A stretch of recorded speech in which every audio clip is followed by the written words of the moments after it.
Assalamualaikum warahmatullahi wabarakatuh. Pada video ini, saya Nadine Asramodi Samaddah akan memaparkan ringkasan dokumen AMDAL pengembangan sistem penyediaan air minum SPAM kapasitas 1000 liter per detik di Kabupaten Gresik oleh PDAM Giri Tirta tahun 2019. Untuk memahami proyek ini, pertama kita mulai dari bagian pendahuluan. Peningkatan kebutuhan air bersih di Kabupaten Gresik menjadi alasan utama proyek ini dikembangkan. SPAM ini ditujukan untuk mendukung pelayanan air bersih bagi masyarakat, kawasan industri, pelabuhan, serta berbagai sektor ekonomi yang terus berkembang. Selain itu, proyek ini dapat mendorong pertumbuhan ekonomi daerah dan meningkatkan pendapatan asli daerah. Karena berpotensi menimbulkan dampak terhadap lingkungan, proyek ini wajib melalui proses AMDAL. Setelah mengetahui latar belakangnya, kita beralih pada lokasi proyek. Proyek ini berlokasi di 3 kecamatan, yaitu Kecamatan Bunga, Manyar, dan Gresik. Intake air berada di Desa Sidomukti, sementara instalasi pengolahan air atau IPA berada di Desa Mojopuro Gede. Reservoir ditempatkan di Kecamatan Manyar dengan total luas lahan yang digunakan sekitar 53.000 meter persegi. Selanjutnya kita masuk ke komponen utama proyek. Komponen utama proyek mencangkup pembangunan instalasi pengolahan air dengan kapasitas 1000 liter per detik, pengambilan air baku melalui intake Bengawan Solo, serta pembangunan reservoir di Manyar. Untuk distribusi air digunakan jaringan pipa sepanjang kurang lebih 42,6 km, terdiri dari pipa baja berdiameter 1000 sampai 1100 mm serta pipa HDPE berdiameter 225 hingga 630 mm. Setelah mengetahui komponennya, berikut adalah proses pengolahan air yang dilakukan di IPA. Proses pengolahan air dimulai dari intake dan screening, kemudian dilanjutkan dengan persedimentasi, koagulasi, dan flokulasi. Tahap berikutnya adalah sedimentasi menggunakan teknologi plate settler, filtrasi melalui gravity sun filter, dan diakhiri dengan proses disinfeksi menggunakan klorin. Berikutnya, kita akan melihat tahapan pelaksanaan proyek secara keseluruhan.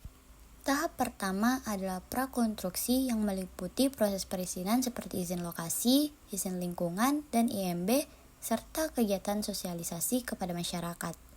Tahap kedua adalah konstruksi yang mencangkup mobilisasi tenaga kerja sekitar 65 orang, pembangunan IPA dan reservoir, pemasangan jaringan pipa dengan metode open cut dan HDD, serta pengaturan manajemen lalu lintas. Tahap ketiga adalah operasi yang dijalankan dengan dukungan 35 tenaga kerja untuk mengoperasikan IPA dan distribusi air. Berikutnya kita masuk pada identifikasi dampak penting pada tahap konstruksi. Pada tahap konstruksi terdapat beberapa dampak negatif seperti peningkatan debu, kebisingan, gangguan kinerja jalan, pengurangan umur jalan, dan keresahan masyarakat. Namun demikian, terdapat pula dampak positif antara lain terbukanya kesempatan kerja lokal, meningkatnya aktivitas ekonomi di sekitar lokasi proyek, meningkatnya pengalaman tenaga kerja daerah, serta adanya keterlibatan UMKM. Dampak pada tahap operasi juga tidak kalah penting untuk diperhatikan. Pada tahap operasi, dampak positif yang muncul antara lain meningkatnya ketersediaan air bersih, serta meningkatnya peluang kerja. Sementara itu, dampak negatif yang harus dikendalikan meliputi penurunan kualitas air permukaan, peningkatan limpasan air atau runoff, penurunan kualitas jalan, timbulnya limbah padat dan limbah B3, serta potensi keresahan masyarakat. Untuk mengatasi dampak-dampak ini, diterapkan rencana pengelolaan lingkungan. Rencana pengelolaan lingkungan meliputi pengendalian debu dan kebisingan, pengaturan jam kerja alat berat, serta manajemen lalu lintas dan perbaikan jalan. Selain itu, dilakukan pengelolaan lumpur hasil pengolahan air, pengendalian kualitas air buangan dari IPA, serta kegiatan edukasi dan komunikasi kepada masyarakat. Selanjutnya, pemantauan lapangan dilakukan melalui RPL.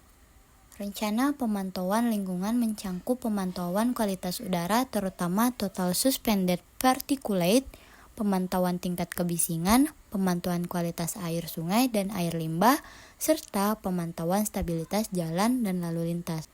Selain itu, pemantauan sosial juga dilakukan dengan memperhatikan keresahan masyarakat dan tingkat penyerapan tenaga kerja lokal. Sebagai penutup, berikut kesimpulan dari studi AMDAL ini. Proyek SPAM berkapasitas 1000 liter per detik ini sangat dibutuhkan untuk meningkatkan pelayanan air bersih di Kabupaten Gresik. Proyek ini memberikan berbagai dampak positif bagi masyarakat dan perekonomian daerah. Sementara itu, dampak negatif dapat diminimalkan melalui penerapan RKL dan RPL yang direncanakan dengan baik. Demikian pemaparan materi ini. Terima kasih atas perhatiannya. Wassalamualaikum warahmatullahi wabarakatuh.